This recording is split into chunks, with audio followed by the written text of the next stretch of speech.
I spent a lot of time on social media.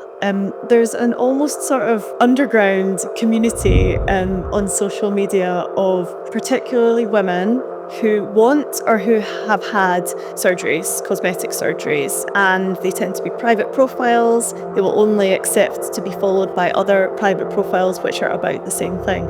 So I ended up part of this sort of strange network of women. It was a double-edged sword because in some ways you can get sucked into that and look at other people's results and think, oh, why didn't mine go like that?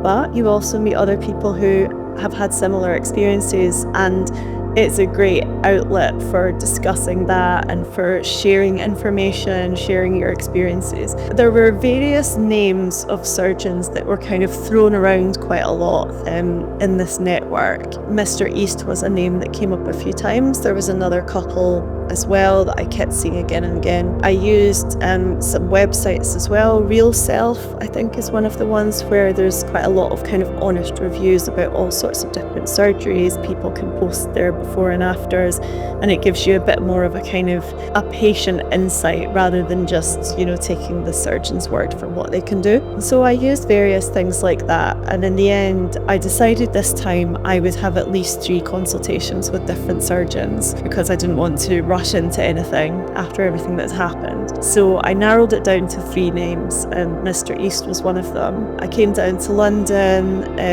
I think I came a couple of times in order to have all my consultations. I have seen firsthand what happens if you don't kind of put that work in and do that research. So it was really important for me this time to do things properly. So I met all 3 surgeons and I had sort of varying experiences with them. My last consultation was with Mr. East, and it really was just like a completely different experience. It kind of blew the other ones out of the water entirely. It felt like he just really listened to all of my concerns. He obviously had seen lots of similar scenarios before and could show me lots of, photos before and after.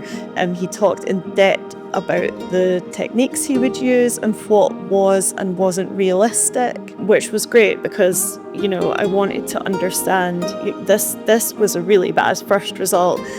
What can actually be done here? In my case, we ended up taking a cartilage graft from behind my ear because I needed to basically build a completely new tip of my nose. So that was all explained. He explained how he could try to do some revision of my scars. He produced some really nice kind of mock-ups of what result we might expect to get, while obviously explaining that there's always risks involved. You can never be exactly sure exactly what will happen on the table, but giving me some realistic expectations of what might happen. In the consultation, I felt that there was no rush. I could take as long as I needed. I felt like Mr. East really appreciated the fact that I had come all the way down from Edinburgh, and there was really no pressure to kind of get this done and get out the door. I was able to ask lots of questions, and I really wanted to feel that I had left the consultation without leaving anything behind. I wanted to know I'd asked everything that was going to be on my mind, and I felt that I had the space to do that. And I just left feeling like, yeah, this is who I want to trust to do this for me. I feel like this is the right person. I just had a gut feeling that I wanted him to do the surgery.